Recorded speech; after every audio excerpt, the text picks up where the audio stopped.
بما علمتنا وعلمنا ما ينفعنا وزدنا علما وبارك لنا في علمنا وارزقنا الإخلاص في القول والعمل كاملا وعلما نافعا لا ينسى وتوفيقا دائما وصحة ويقينا وعافية. اللهم افتح لنا كل خير، اللهم اغلق لنا كل شر، آمين يا رب العالمين. Alhamdulillah kaum muslimin rahimani wa rahimakumullah. Setelah kita selesaikan tafsir surah Taha, maka kita berpindah kepada tafsir surah Yunus, surah yang ke-10. Dan insya Allah mulai surah Yunus akan kita baca Al-Quran dengan qiraah Al-Imam Ibnu Katsir Al-Makki. Bukunya disiapkan di luar.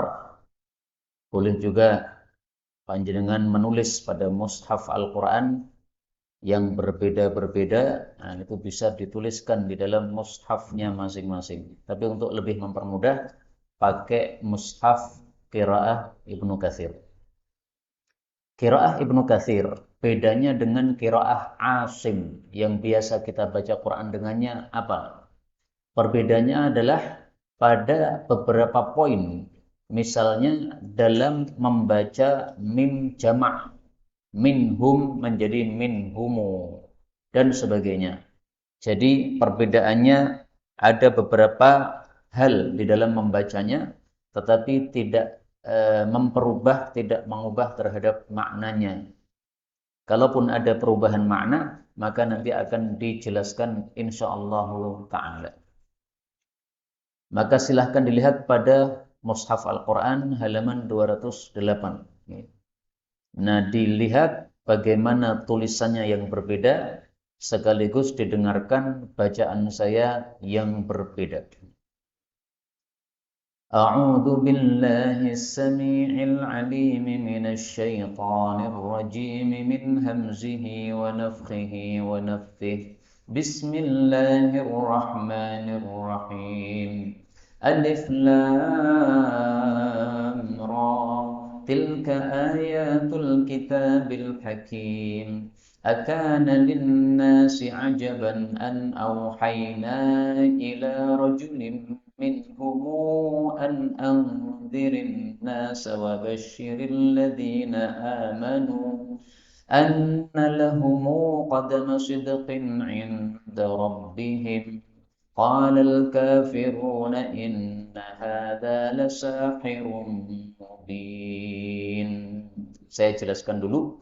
Di sini ada minhum dibaca minhumu, ada lahum dibaca lahumu. Ada robbihim dibaca robbihim kalau berhenti, tetapi kalau sambung robbihimu. Saya ulangi lagi dari anna lahum, tapi saya sambung.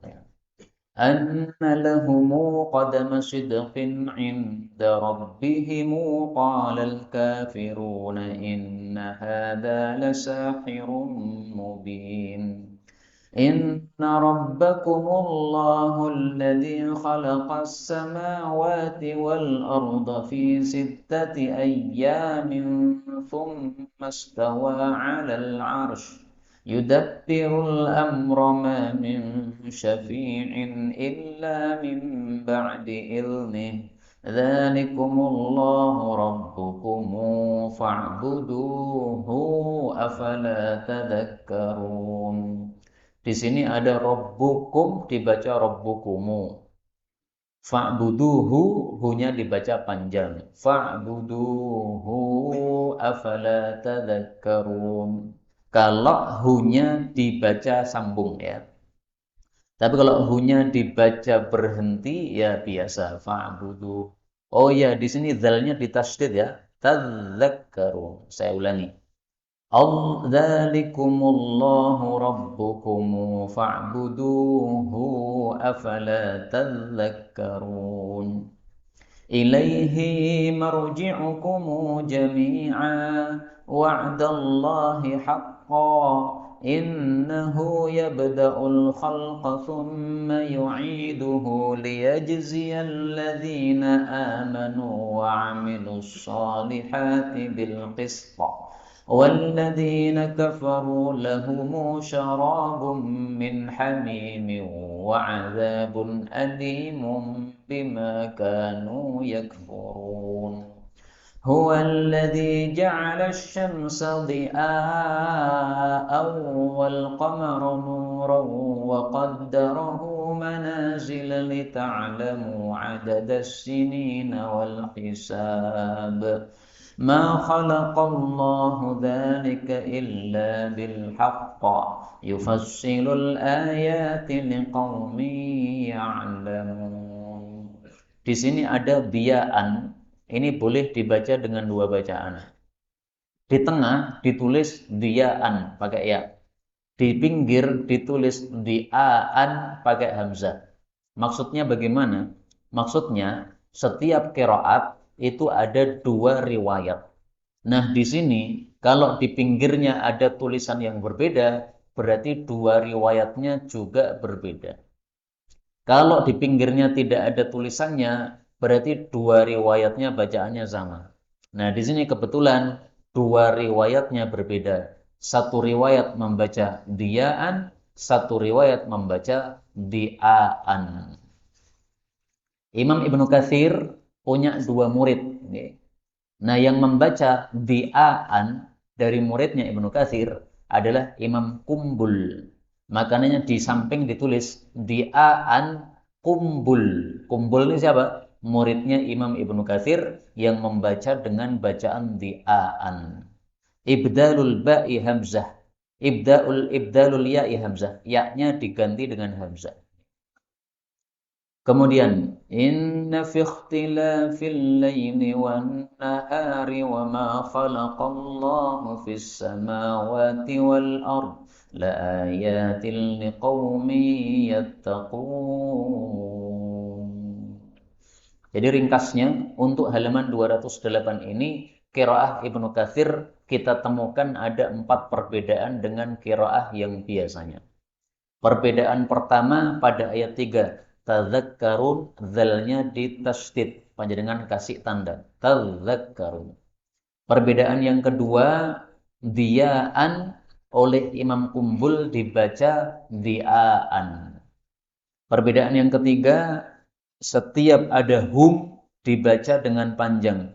Humu, minhumu, rabbihimu, lahumu. Perbedaan yang keempat, setiap ada kata hu atau hi, maka dibaca panjang. Fa'buduhu afala tadzakkarun. Ya. Ilaihi marji'ukum. Nah, jadi 4 perbedaan ini dihafalkan. Insyaallah lama-lama kita akan bisa membaca Al-Quran dengan qiraah Ibnu Katsir. Saya ulang lagi, barangkali dulu ada yang belum pernah mendengar penjelasan saya. Bacaan Quran bisa dibaca dengan 10 model qiraah, 10 model bacaan. Apa saja 10 model bacaan itu? 1. Bacaan Ibnu Katsir Al-Makki. 2. Bacaan Nafi' Al-Madani. 3. Bacaan Abu Ja'far Al-Madani. 4. Bacaan Hamzah Al-Kufi. 5. Bacaan Asim Al-Kufi. 6. Bacaan Kisai Al-Kufi. 7. Bacaan Abu Amr Al-Basri. 8. Bacaan Ya'qub Al-Basri. 9. Bacaan Ibnu Amir Asy-Syami. 10. Bacaan Khalaf Al-Baghdadi. Nah, ini semua model-model bacaan Quran yang sumbernya dari Rasulullah sallallahu alaihi wasallam. Disebut sebagai qiraah mutawatirah yang sumbernya dari Rasulullah sallallahu alaihi wasallam. Ini kenapa sengaja diajarkan padahal majelisnya majelis umum supaya kaum muslimin tahu bahwa ternyata bacaan Quran ada banyak macamnya. Tidak hanya satu model bacaan. Sehingga nanti kalau kita mendengar bacaan yang berbeda, jangan mudah menyalahkan. Sekarang sudah banyak bacaan Quran seperti ini yang berbeda-beda tersebar di mana-mana. Di YouTube ada, di Facebook ada. Maka kalau panjenengan pengen sehari-hari mendengarkan bacaan qiraah Ibnu Katsir misalnya, tulis di YouTube qiraah Ibnu Katsir atau Murattal Ibnu Katsir. Nulisnya pakai bahasa Arab. Kalau nulis pakai bahasa Indonesia ya mungkin muncul, mungkin tidak. Mungkin muncul ya, tapi kalau nulis bahasa Arab pasti muncul karena murattal Quran dengan qiraah-qiraah seperti ini sudah tersebar di negara Arab dengan sangat banyak. Tapi kalau di Indonesia kurang begitu populer. Baik, itu bacaannya untuk halaman 208, halaman 209 insya Allah kita lanjutkan pada pertemuan yang akan datang. Sekarang kita bicarakan tafsirnya secara ringkas. Allah mengatakan pada surah Yunus ayat 1, Alif Lam Ra. Tidak ada yang tahu tafsirnya selain Allah Subhanahu wa taala menurut tafsiran mayoritas para ulama. Tilka itu maksudnya ayat-ayat ini adalah ayat-ayat Al-Kitabi, kitab Al-Hakim yang dikokohkan oleh Allah Subhanahu wa taala. Jadi maksudnya Allah akan membacakan kepada kita ayat-ayat Quran. Ayat-ayat Quran disebut hakim yang dikokohkan, yaitu dikokohkan dengan penjelasan-penjelasan yang gamblang. Sehingga Quran tidak ada yang tidak gamblang, semuanya gamblang jelas. Buktinya bahwa Quran itu gamblang. Kita ini orang Indonesia tidak bisa bahasa Arab, tapi bisa paham isi Al-Quran. Kan ini majelis tafsir kan? Nah, maka ketika dijelaskan ayat-ayat itu, meskipun kita orang non-Arab, tapi bisa paham juga ternyata. Berarti gamblang jelas Quran ini. Maka makna Al-Hakim ini seperti yang disebutkan pada surat Hud ayat 1. Nanti bisa dilihat surat Hud ayat 1, Allah mengatakan uhkimat ayatuhu. Kitabun, ini adalah satu kitab uhkimat yang telah dikokohkan atau disempurnakan ayatuhu, ayat-ayatnya. Dikokohkan atau disempurnakan dengan penjelasan yang jelas, ada hukum halal haramnya, ada hukum hududnya dan sebagainya. Kemudian alif lam ra. Ini karena tidak ada yang mengetahui maknanya selain Allah, maka harus ada tujuannya kenapa disampaikan alif lam ra. Tujuannya adalah untuk menantang orang-orang Arab yang tidak percaya bahwa Quran kalam Allah. Seolah-olah Allah mengatakan, buatlah Quran tandingan kalau kamu tidak yakin ini kalam Allah. Quran yang dibawa oleh Nabi Muhammad ini hurufnya sama dengan huruf yang kalian pakai. Ada huruf alif, ada huruf lam, ada huruf ra, sama kan? Maka ternyata setelah mereka ditantang oleh Allah tidak mampu mendatangkan seperti Quran, menunjukkan bahwa betul-betul Quran ini kalam Allah Subhanahu wa taala.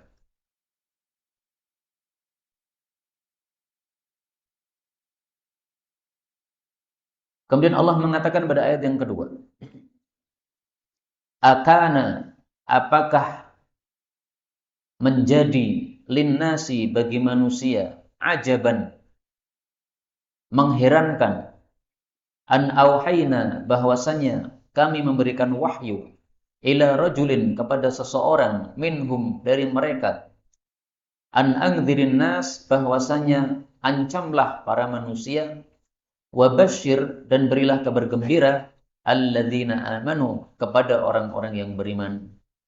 Apa isi kabar gembiranya? Annalahum, bahwasanya bagi mereka qadama sidqin, pahala yang baik, inda rabbihim, di hadapan pemelihara mereka.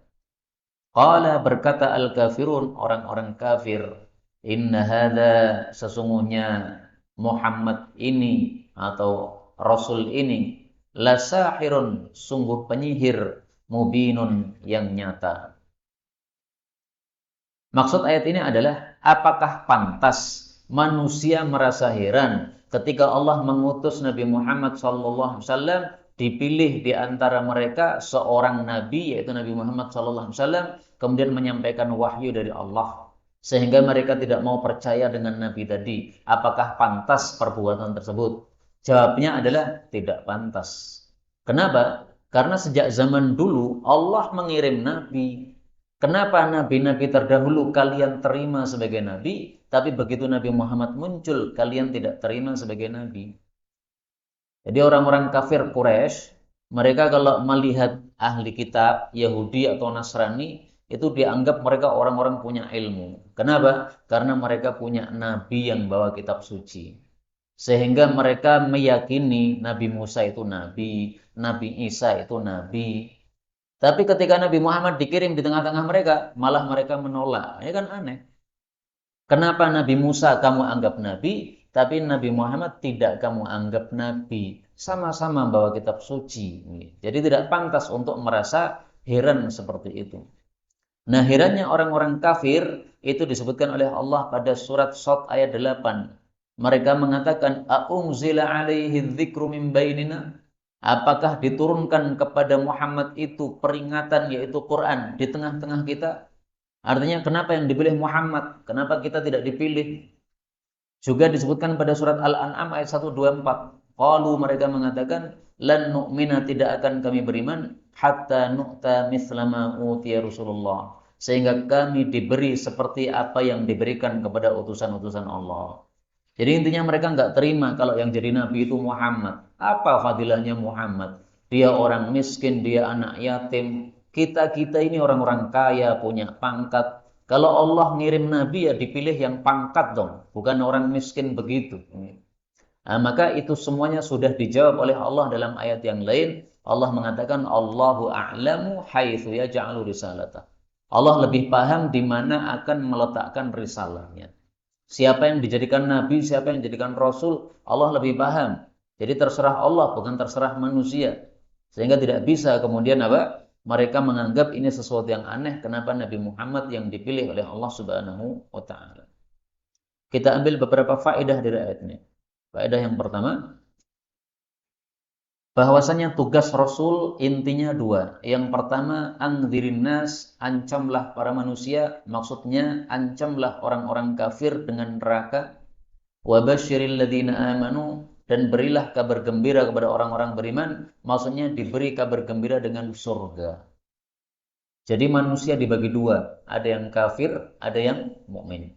Yang kafir diancam neraka supaya iman, yang iman diberi kabar gembira surga supaya tetap di dalam imannya dan yakin dalam imannya. Nah, di sini ada istilah annas manusia, ada istilah alladzina amanu, orang-orang beriman. Makanya ayat yang memanggil juga ada dua macam. Ada ya ayyuhan nas, ada ya ayyuhalladzina amanu. Ketika Rasulullah masih di Mekkah, rata-rata ayat yang turun ya ayyuhan nas, wahai para manusia, karena mereka belum beriman. Maka diajak bicara oleh Allah dengan jabatan mereka. Jabatannya apa? Ya manusia. Begitu Rasulullah sudah pindah ke Madinah, maka sudah banyak yang beriman, maka Allah manggilnya beda. Ya ayyuhalladzina amanu, wahai orang-orang yang beriman. Karena sudah pada masuk Islam. Faedah berikutnya, bahwasanya orang-orang kafir menganggap Nabi Muhammad SAW sebagai sahir, penyihir. Dalam qiraah yang lain, bukan la sahirun, tapi la sihrun. Kalau dibaca la sihrun, maka tafsirnya adalah inna hadza, sesungguhnya Al-Quran ini la sihrun, sungguh sihir, mubinun yang nyata. Jadi kalau dibaca sahir, ini maksudnya Nabi Muhammad. Kalau dibaca sihrun, ini maksudnya Al-Quran. Jadi Al-Quran dianggap sihir, yang membawanya dianggap penyihir. Kenapa Quran disebut sihir oleh orang-orang kafir? Karena seperti menyihir. Orang kalau sudah masuk Islam kemudian memisai istrinya, memisai bapaknya, memisai ibunya. Tidak lagi mau bersama mereka dalam kesyirikan. Dulu serumah, sama-sama makan babi, Tapi setelah masuk Islam sudah nggak mau lagi makan babi bersama. Nah, maka seolah-olah sudah disihir oleh Nabi Muhammad sehingga tidak mau lagi akur sama bapaknya, tidak mau lagi akur sama istrinya karena istrinya masih kafir kepada Allah Subhanahu wa taala. Nah, ini sebenarnya bukan sihir, tapi karena keyakinan di dalam hati bahwa ini haram dimakan sehingga nggak mau lagi kumpul.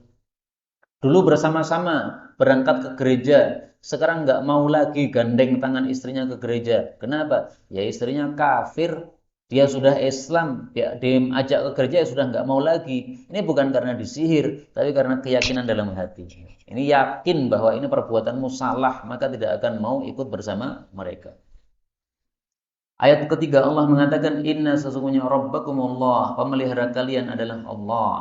Alladzi dzat yang khalaqa telah menciptakan as-samawati langit-langit wal arda dan bumi fi sittati ayyam pada 6 hari. Tsumma kemudian istawa Allah bersemayam atau naik alal arsy di atas singgasana. Yudabbiru Allah mengurusi al-amra semua urusan atau menetapkan semua urusan. Ma min syafi'in tidak ada yang memberi syafaat illa kecuali min ba'di idnih setelah diizinkan oleh Allah Subhanahu wa taala. Dzalikumullah itulah Allah Rabbukum pemelihara kalian. Fa'budu maka sembahlah Dia Allah. Afala tidakkah kalian tadzakkarun mengambil pelajaran? Ayat ini menunjukkan bahwa Allah Subhanahu wa taala itulah zat yang maha kuasa. Sehingga Dia menciptakan langit, bumi, mengatur segala urusan sehingga hanya Allah yang berhak untuk disembah. Kalau ada zat yang maha kuasa seperti Allah, berarti Dia juga berhak untuk disembah. Tapi faktanya tidak ada yang bisa melakukan ini kecuali Allah. Berarti semestinya Allah itulah yang berhak disembah. Maka Allah menjelaskan ini untuk menegaskan bahwasanya Quran yang menyuruh untuk menyembah Allah saja itu bukan sihir, tapi itu adalah kitab yang benar isinya. Memang seperti itu seharusnya. Yang disembah cuma Allah karena yang maha kuasa hanya Allah Subhanahu wa taala. Kita ambil beberapa faedah dari ayat ini. Yang pertama, Allah katakan di sini penciptaan langit bumi sittati ayyam, 6 hari. 6 hari ini perinciannya disebutkan pada surat yang lain yaitu surat Fussilat ayat 9 sampai 12. Allah katakan khalaqal arda fi yaumain. Allah ciptakan bumi dalam 2 hari. Kemudian Allah katakan wa ja'ala fiha rawasiya, Allah ciptakan gunung, wa baraka fiha, Allah berkahi padanya pada bumi, wa qaddara fiha aqwataha, Allah ciptakan makanan-makanan pokok pada bumi fi arba'ati ayyam pada 4 hari. 4 hari maksudnya 2 hari berikutnya, jadinya 4. Jadi 2 hari pertama penciptaan bumi masih kosong, belum ada isinya. 2 hari kedua penciptaan isi-isi bumi, makanannya, gunungnya, kemudian dan sebagainya. Kemudian Allah mengatakan faqadahunna sab'a samawat. Allah lalu menciptakan 7 langit fi yaumain pada 2 hari berikutnya. Berarti pas 6 hari. 2 hari pertama ciptaan bumi, 2 hari kedua melengkapi bumi, 2 hari berikutnya menciptakan langit. Berarti pas 6 hari. Nah, orang-orang Yahudi kemudian salah paham mereka. Dikira Allah itu hari ketujuhnya istirahat. Maka mereka menganggap hari Sabat, hari Sabtu itu hari istirahat. Sabat artinya putus. Jadi setelah kerja 6 hari kemudian putus. Sehingga Allah leha-leha istirahat seolah-olah Allah lelah. Inilah perkataan batil yang dibantah oleh Allah pada ayat yang lain. Pada surat Qaf ayat 38.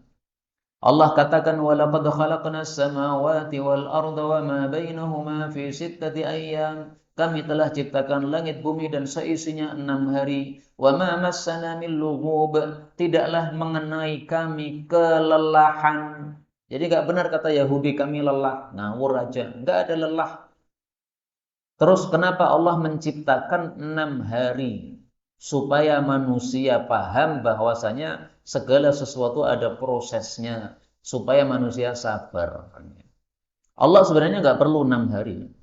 Allah mengatakan kun sudah selesai, langit bumi lengkap total. Tapi Allah mengajari manusia, kalau kamu menginginkan sesuatu ada prosesnya, sabar. Maka Allah pun ciptakan bumi 2 hari prosesnya, supaya diambil hikmah oleh manusia. Kalau mengerjakan sesuatu sabar, ada prosesnya. Ingin mengubah akhlak seseorang, misalnya punya anak akhlaknya tidak baik, mengubah akhlak anaknya yang tidak baik, bagaimana itu? Sabar, tidak langsung diomongi, langsung diterima, enggak harus begitu. Ya, manusia bermacam-macam. Ada yang mudah diatur, ada yang tidak mudah diatur. Ngatur istri juga begitu. Istri dapat suami yang kurang baik juga begitu. Jadi ingin suaminya berubah, sabar. Doa sama Allah setiap malam, ada prosesnya. Jangan langsung, ya Allah malam ini saya tahajud berdoa, besok suami saya harus berubah. Ya nggak bisa begitu. Terserah Allah Subhanahu wa Ta'ala bagaimana mengubahnya. Justru dikasih ujian itu supaya dia mendapatkan pahala dari Allah Subhanahu wa Ta'ala. Maka ini hikmahnya mengajari manusia bahwa segala suatu perbuatan atau aktivitas yang kita ingin hasilnya itu ada prosesnya. Di sini Allah mengatakan yudabbirul amr. Allah mengatur semua urusan. Jadi tidak benar perkataan orang Yahudi, Allah kemudian leha-leha istirahat karena sudah lelah 6 hari kerja, ngawur. Enggak istirahat, tapi Allah mengatur segala urusan. Sehingga disebutkan pada surat yang lain, yaitu surat Ar-Rahman, ayat yang ke-29, Allah katakan, kulla yaumin huwa fi sya'an. Setiap hari Allah itu di dalam suatu urusan. Jadi enggak ada istirahatnya Allah Subhanahu wa Ta'ala. Yang butuh istirahat itu makhluk yang lemah. Kita ini butuh istirahat, butuh tidur karena kita lemah. Dalam hadis riwayat Muslim, Rasul bersabda, "Innallaha ta'ala la yanam." Allah tidak pernah tidur, wa la yanbaghi lahu ayyanam. Tidak pantas Allah tidur. Yakhfidul qista wa yarfa'u wa yurfa'u ilaihi 'amalul lail qabla 'amalin nahar wa 'amalun nahar qabla 'amalil lail. Ini aktivitas atau perbuatan yang dilakukan oleh Allah Subhanahu wa Ta'ala, mengatur segala urusan. Faedah berikutnya, dzalikumullahu rabbukum fa'buduh, sembahlah Allah. Dijelaskan oleh Ibnu Abbas bahwa kata-kata sembahlah Allah dalam Quran maupun dalam hadis maksudnya adalah esakanlah Allah. Jadi tidak cukup menyembah Allah saja. Karena kalau hanya menyembah Allah, orang-orang kafir Quraisy sudah menyembah Allah. Tapi sayangnya mereka menyembahnya dengan menyekutukan Allah. Mereka ditanya, berapa Tuhan kamu sembah? Sab'ah. Sittatun fil ardi, wahid fis sama. Tuhan kami ada 7, 6 di bumi, 1 di langit. Nah, berarti mereka menyembah Allah juga. Tapi Allah kalah dengan 6 yang di bumi ini. Sehingga lebih banyak mereka nyembah yang di bumi daripada nyembah Allah Subhanahu wa Ta'ala. Allah hanya disembah kadang-kadang. Kalau pas susah baru ingat Allah. Kalau pas naik kapal kemudian terombang-ambing oleh ombak baru ingat Allah. Tapi kalau sudah selamat sampai tujuan, maka kemudian mempersembahkan, mengorbankan hewan, disembelih, dipersembahkan untuk Tuhan yang di bumi. Ini kan kurang ajar. Kamu di laut, khawatir mati, doa sama Allah. Begitu diselamatkan oleh Allah, sampai bumi, syirik nyembah berhala. Menyembelih untuk berhala. Ini kurang ajarnya orang-orang kafir saat itu, sehingga oleh Allah disuruh fa'buduh, sembahlah Allah, maksudnya esakanlah Allah Subhanahu wa Ta'ala. Ayat 4. Ilaihi, hanya kepada Allah, marji'ukum, tempat kembali kalian, jami'a, semuanya. Wa'dallahi, sebagai janji dari Allah, haqqan, yang benar. Innahu, sesungguhnya dia Allah, boleh juga dibaca annahu dengan fathah. Yabda'u, memulai, al-khalqa, penciptaan, thumma yu'iduh, kemudian mengulanginya lagi. Untuk apa mengulangi penciptaan? Liyajziya, supaya Allah membalas alladzina amanu, kepada orang-orang beriman, wa amilus solihati, dan yang beramal soleh, bil qisti, dengan adil. Walladzina kafaru, adapun orang-orang kafir, lahum bagi mereka syarabun minuman min hamimin dari air yang sangat panas, wa adzabun alimun dan siksaan yang menyakitkan, bima dengan sebab kanu adalah mereka dulu yakfurun kafir. Dulu maksudnya di dunia. Ayat ini menunjukkan bahwa Allah Subhanahu wa taala pasti akan membangkitkan manusia setelah mati. Jadi manusia beramal di dunia tidak berhenti sampai di dunia, tapi akan dilanjutkan sampai akhirat. Di dunia adalah ladang beramal, di akhirat adalah tempat memetik hasil dari tanamannya atau dari amalnya. Makanya para ulama mengatakan ad-dunya mazra'atul akhirah. Dunia itu adalah sawah, panennya nanti di akhirat. Sawah untuk apa? Menanam amal.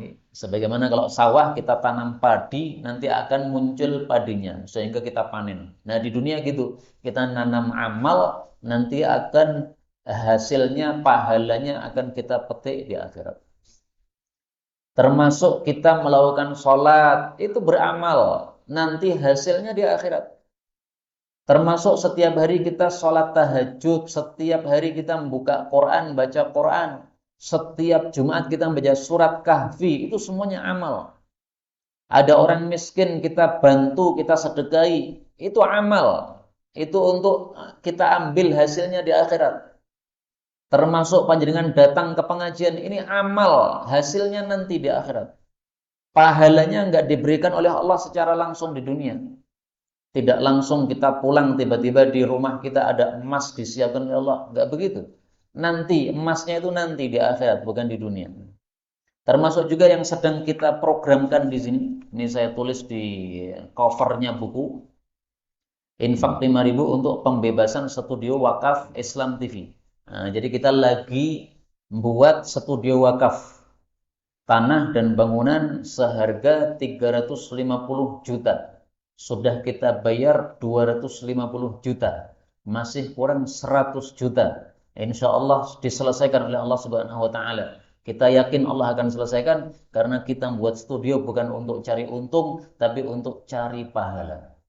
Maka kalau panjenengan juga ikut andil bangun studio ini, maka selama ada pengajian di studio, kita sebarkan pengajiannya dari studio, maka dapat pahala. Meskipun panjenengan sudah wafat atau panjenengan istirahat di rumah, tapi pahala mengalir terus ketika aktivitas dakwah ini masih berlanjut.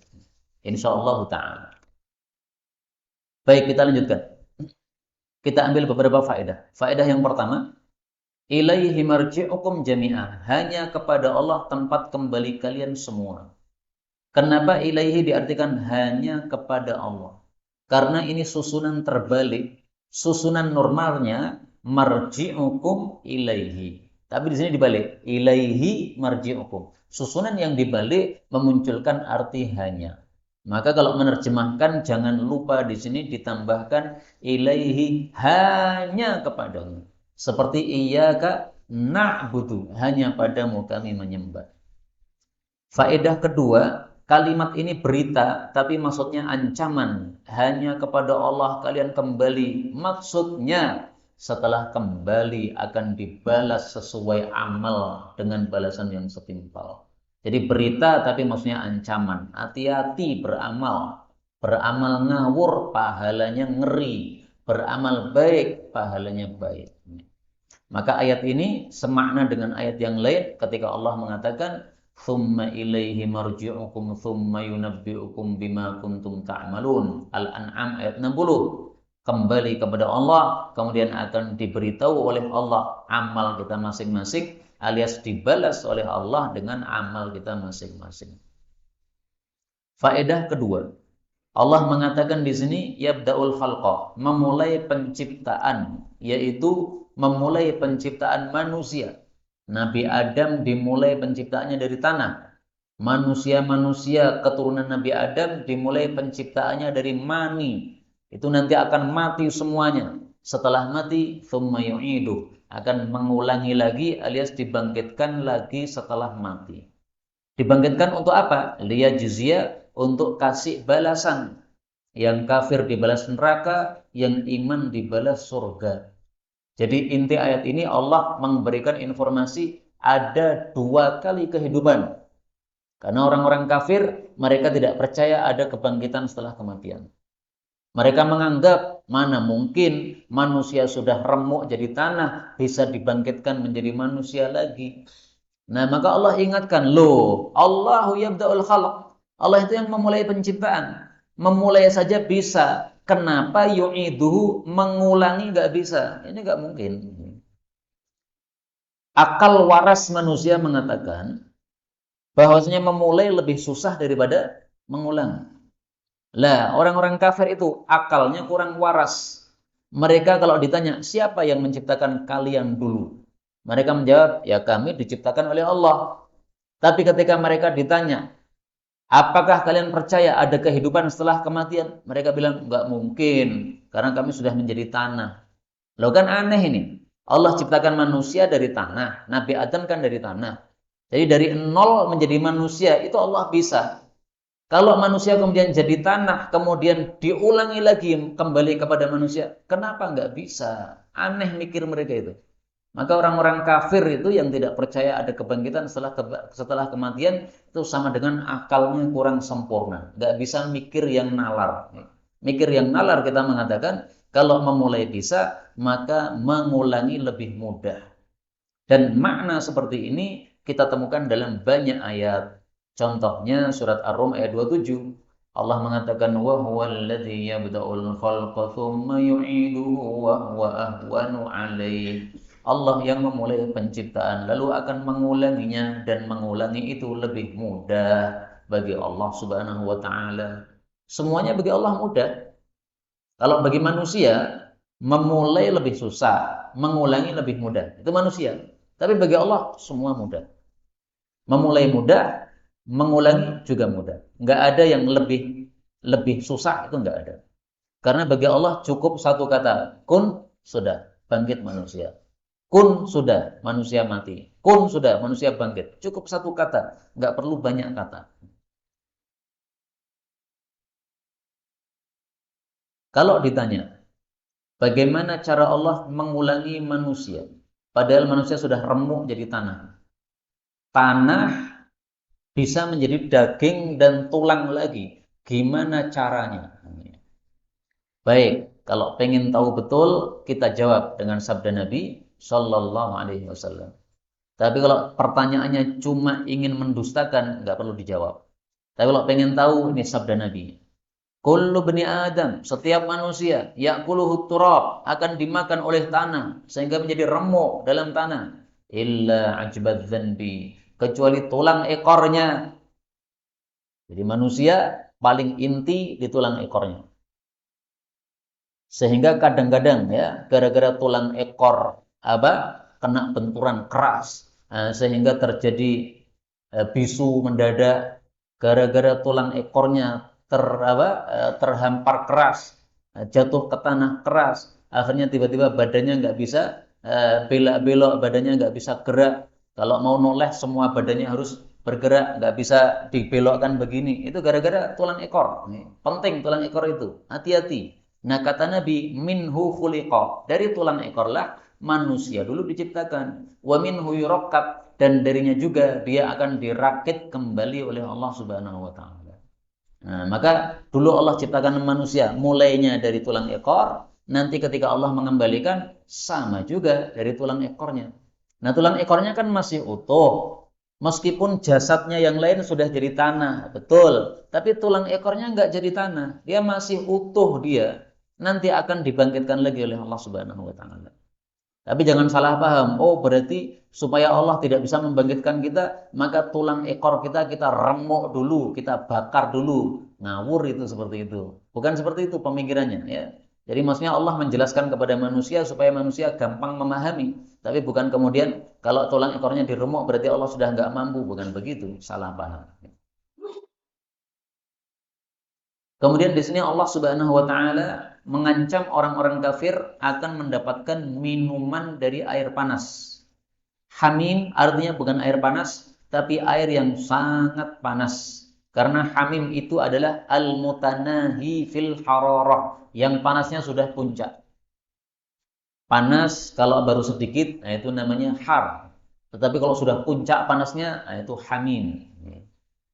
Sehingga panasnya api neraka, air dalam neraka, itu digambarkan oleh Allah pada surat yang lain. Yashwil wujuh, bisa membakar wajah. Surat Al-Kahfi ayat 29. Wa iyastaghifu, kalau mereka minta minum, yughathu bima'in, mereka dikasih minum air, kal muhli yashwil wujuh, seperti kotoran minyak yang membakar wajah. Maksudnya membakar wajah, begitu minuman itu didekatkan pada wajah untuk diminum, maka langsung kulit-kulit wajah ini terbakar meleleh. Apakah kita pernah mengalami seperti itu? Minum kopi, saking panasnya, begitu kita dekatkan langsung wajah kita beredel meleleh. Nggak pernah ada kan kayak begitu. Jadi panasnya di dunia semaksimal apapun itu tidak bisa semaksimal panasnya api neraka. Karena dunia ini panasnya baru 1% saja dari panasnya neraka yang beberapa kali lipat. Sehingga apa? Dilipat gandakan oleh Allah Subhanahu wa taala berkali-kali lipat sebagaimana hadis yang populer itu. Ayat yang kelima, Allah mengatakan, huwa dialah alladzi dzat yang ja'ala menciptakan, menjadikan asyamsa matahari diyaan sebagai cahaya, wal qamara dan bulan nuran sebagai sinar, wa qaddarahu dan Allah menetapkan untuk bulan manazila, beberapa manzilah, beberapa posisi. Tujuannya apa? Lita'lamu, supaya kalian mengetahui adadas sinin, jumlah tahun, wal hisaba, dan mengetahui hitungan. Ma khalaqallah, tidaklah Allah ciptakan dzalika, hal itu, illa bil haq, kecuali dengan kebenaran. Maksudnya ada tujuannya. Nufassilu, kami menjelaskan al-ayati, ayat-ayat, liqaumi ya'lamun, bagi kaum yang mengetahui. Maksud ayat ini adalah bahwa Allah Maha Kuasa dan Allah Maha memberi nikmat kepada hamba-hambanya. Sehingga sudah sepantasnya manusia nyembah Allah. Satu, karena Allah saja yang Maha Kuasa, sehingga yang pantas disembah hanya Allah. Dua, karena Allah sudah kasih nikmat, ya mestinya manusia bersyukur atas nikmat tadi. Bersyukurnya gimana? Nyembah Allah. Apa nikmat Allah? Nih, asyamsa, matahari. Ini nikmat Allah. Coba bayangkan kalau dunia nggak ada mataharinya. Betapa susah kita. Nggak ada matahari, berarti lampu harus hidup 24 jam. Susah kan malahan? Apakah bisa kita menyinari dunia sebagaimana Allah menyinari dengan matahari? Nggak bisa. Lampu kalau sudah kehabisan, listriknya kalau sudah mati, ya padam sudah, nggak bisa apa-apa gitu. Tetapi Allah Subhanahu wa taala menciptakan matahari, bulan bergantian secara gratis. Ini nikmat Allah Subhanahu wa taala. Kita ambil beberapa faedah. Faedah yang pertama, matahari disebut dia cahaya, bulan disebut nur, sinar. Bedanya apa cahaya dengan sinar? Kalau cahaya itu dia menyinari dari dirinya sendiri. Kalau nur, sinar itu hanya memantulkan saja. Maka sumbernya sinar untuk alam semesta ini dari syamsun, matahari. Allah yang menciptakan. Adapun bulan ini hanya memantulkan sinarnya matahari. Maka bulan sinarnya lebih ringan daripada matahari. Dan dalam hadis yang sahih, Nabi pun membedakan antara sinar dengan cahaya. Wassalatu nurun. Salat itu adalah sinar. Wassabru diyaun. Sabar itu adalah cahaya. Nah, kita gabungkan berarti antara sinar dengan cahaya supaya sempurna. Makanya Allah katakan wasta'inu bis-sabri was-shalah. Minta tolong kepada Allah kalau ada masalah-masalah dengan cara sabar dan salat. Kenapa minta tolongnya dengan sabar dan salat? Karena salat adalah sinar, menerangi, dan sabar adalah cahaya, menerangi. Berarti penerangannya sempurna. dengan sebab sholat dan sabar, maka akan diselesaikan masalahnya oleh Allah Subhanahu wa taala. Faedah berikutnya. Wa qaddarahu manazil. Allah tetapkan bulan memiliki posisi-posisi. Berapa posisinya bulan? Ada 28 posisi bulan. Satu bulan 30 hari. Kadang 29 hari. Kalau posisinya bulan ada 28 hari, berarti masih sisa 1 hari atau sisa 2 hari.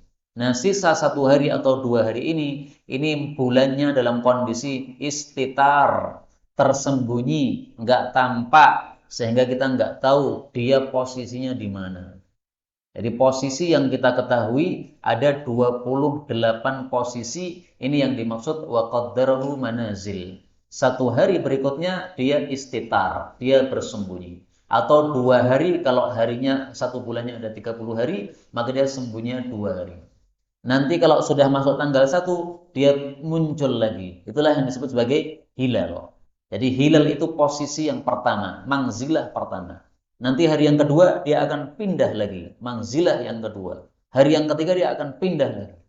Nah, nanti pada malam 15 itu dia akan menjadi bulan purnama. Ini mangzilah yang paling sempurna ketika dia menjadi purnama. Jadi dari kecil, besar, kecil lagi, hilang, muncul lagi, begitu terus. Itulah manzilahnya bulan.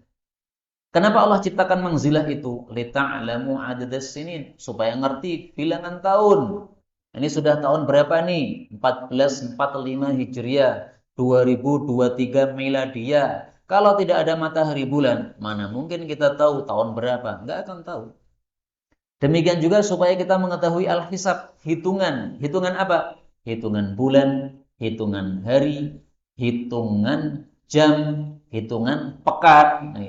Kalau tidak ada matahari bulan, maka kita tidak akan mengetahui hitungan-hitungan tersebut. Kalau nggak ada bulan yang bergantian dengan matahari, nggak akan kita ngerti sehari itu bagaimana.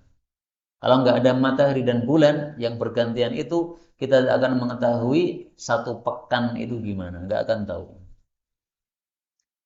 Maka Allah katakan, Allah ciptakan itu semua adalah bilhaq, dengan kebenaran. Maksudnya ada tujuannya. Tujuannya apa? Tujuannya supaya manusia mengetahui kebesaran Allah. Kalau sudah mengetahui kebesaran Allah, maka ibadah kepada Allah. Jadi sebenarnya bisa dikatakan alam semesta ini semuanya diciptakan untuk kepentingan manusia. Allah ciptakan manusia dan Allah tampakkan kepada manusia, manusia, kalian saya ciptakan, kalian harus ngerti siapa saya. Nah, maka supaya semuanya pada ngerti siapa Allah, Allah ciptakan alam semesta ini. Kalau manusia pakai akalnya yang sehat, hatinya yang bersih, dia pasti tahu bahwasanya di sana ada Allah, meskipun mata tidak pernah melihat. Kenapa? Karena ada alam semesta yang rapi ini. Mobil kecil saja yang kacanya hitam sehingga kita tidak tahu apakah ada sopirnya atau tidak. Tapi kalau berjalan kemudian belok, kita yakin pasti ada sopir.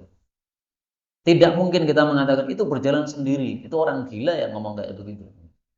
Nah, maka kalau mobil kecil saja harus ada yang ngurusi, tidak mungkin belok-belok sendiri. Bagaimana dengan alam semesta yang sangat luas dan sempurna ini? Kalau tidak ada yang ngurusi, itu orang bodoh bin bodoh gitu ya. Bodohnya sudah uleng-ulengan, sudah jahil murakkab ya, karena kalau tidak menganggap adanya pencipta ini. Ayat terakhir, ayat 6. Inna sesungguhnya fi ikhtilafi, di dalam perbedaan al-laili wan nahar, malam dan siang. Wa ma khalaqallah, dan apapun yang Allah ciptakan. Fis samawati wal ard, di langit-langit dan bumi. La ayatin, sungguh ada tanda-tanda, maksudnya tanda kekuasaan Allah, liqaumi yattaqun, bagi kaum yang bertakwa atau takut kepada Allah Subhanahu wa taala. Jadi selain matahari dan bulan, juga perbedaan malam siang ini juga menunjukkan tanda kekuasaan Allah. Ikhtilaf bisa diartikan perbedaan, bisa diartikan pergantian. Kalau diartikan pergantian, maka maksudnya adalah sekarang ada siang, nanti ada malam. Besok ada siang lagi, besok ada malam lagi. Dan tafsiran seperti ini sesuai dengan surat Al-Isra ayat 12. Allah katakan famahawna ayatal lail, kami hapus tanda malam yaitu gelap. Waja'alna ayatan nahari mubsirah, lalu kami munculkan tandanya siang itu menyinari yaitu terang. Nah, maka ini pergantian malam dan siang. Ini tanda kekuasaan Allah. Kalau tidak berkuasa, tidak mungkin bisa membuat seperti itu. Demikian juga semakna dengan surat Al-A'raf ayat 54. Yughashshil lailan nahara yatlubuhu hathitha. Allah tutupkan malam pada siang dan siang itu mengikuti malam dengan cepat alias bergantian. Siang, malam, siang, malam. Kalau diartikan ikhtilaf itu artinya adalah perbedaan, maka yang dimaksud perbedaan ini kadang-kadang malamnya lebih panjang, kadang-kadang siangnya lebih panjang, kadang-kadang siang malamnya sama. Sehari kan 24 jam. Kalau siangnya 12 jam, malamnya berarti 12 jam, ya berarti sama. Kalau malamnya 13 jam, berarti siangnya dikurangi 1, 11 jam. Atau dibalik. Nah begitu. Itu namanya ikhtilaf, perbedaan. Tafsiran seperti ini sesuai dengan kalam Allah dalam Al-Quran. Allah subhanahu wa ta'ala menyebutkan dalam beberapa ayat. Misalnya,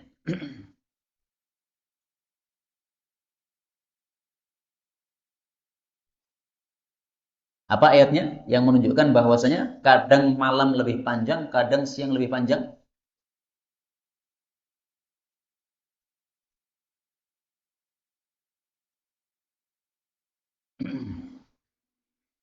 Apa Pak?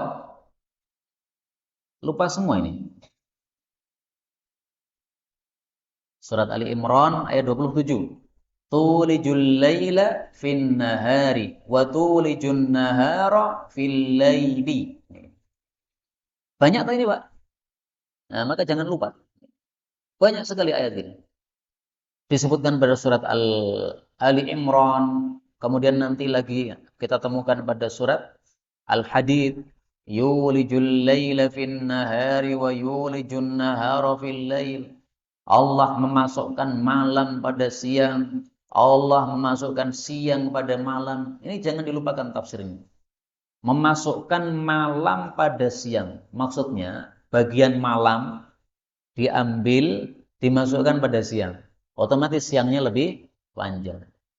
Mestinya bagian malam 12, bagian siang 12 jam, tapi malamnya diambil 1 jam, kasihkan ke siang. Berarti siangnya 13 jam. Berarti memasukkan malam pada siang artinya siangnya dibikin lebih panjang. Memasukkan siang pada malam sebaliknya, berarti malamnya lebih panjang. Karena diambil bagian siang, masukkan ke malam, gabungkan ke malam, lebih panjang. Jadi dua tafsir ini sama-sama ada contohnya dalam Quran. Untuk tafsir yang pertama, ikhtilaf diartikan pergantian, itu sesuai dengan surat Isra ayat 12. Kalau ikhtilaf diartikan perbedaan panjang dan pendeknya, maka sesuai dengan surat Hadid ayat 6. Tidak hanya perbedaan panjang pendek, juga perbedaan hawanya. Hari-hari ini kan agak dingin kan? Hari-hari sebelumnya ya agak dingin. Kalau hari-hari ini agak panas. Nah, kok bisa kemarin dingin, sekarang panas, besok lagi berubah lagi. Nah, itu semuanya adalah menunjukkan kekuasaan Allah Subhanahu wa taala. La ayatin, ada tanda-tanda kekuasaan Allah. Sebenarnya tanda kekuasaan Allah itu untuk semua manusia. Tapi kenapa di sini Allah katakan liqaumi yattaqun, untuk kaum yang bertakwa? Karena yang bisa membaca tanda-tanda tadi hanya orang-orang yang bertakwa. Orang kafir matanya sudah melihat tanda-tanda tersebut, tapi tidak bisa mengambil pelajaran. Ini tanda ada yang menciptakan. Nggak bisa mengambil pelajaran begitu. Maka prinsipnya orang-orang beriman, fi kulli syai'in ayatu tadullu ala annahu wahidu. Segala sesuatu yang ada di depan kita menunjukkan Allah itu Maha Asa, Maha Kuasa. Manusia bisa berkata-kata ini sudah menunjukkan Allah Maha Asa. Manusia matanya bisa melirik ke sana kemari, ini sudah menunjukkan Allah Maha Kuasa. Yang membuat ini semuanya Allah Subhanahu wa taala. Coba satu syarafnya saja diambil oleh Allah, sudah nggak bisa gerak itu. Mata sudah menterlentok, nggak bisa nutup, nggak bisa buka, nggak bisa melirik ke sana kemari. Kalau Allah cabut satu saja, misalnya sarafnya diambil oleh Allah Subhanahu wa taala, udah mati, sudah nggak bisa apa-apa. Ini menunjukkan kekuasaan Allah Subhanahu wa taala.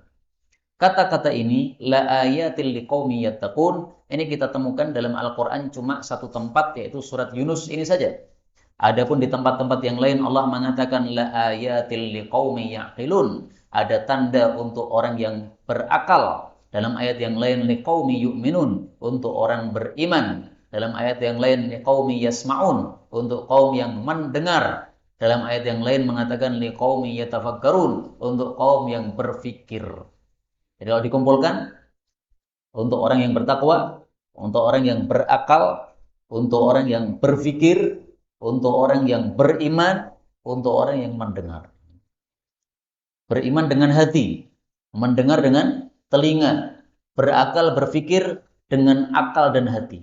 Nah, maka ini semuanya kalau digunakan pasti orang akan mengetahui bahwasanya Allah Subhanahu wa taala Maha Kuasa. Adapun orang-orang kafir tidak bisa mengambil pelajaran seperti itu karena tidak menggunakan akal sehatnya, tidak memakai akal sehatnya. Inilah yang dapat disampaikan, betul dari Allah. Kalaupun ada salahnya, fa astaghfirullahaladzim li wa lakum walhamdulillahi rabbil alamin.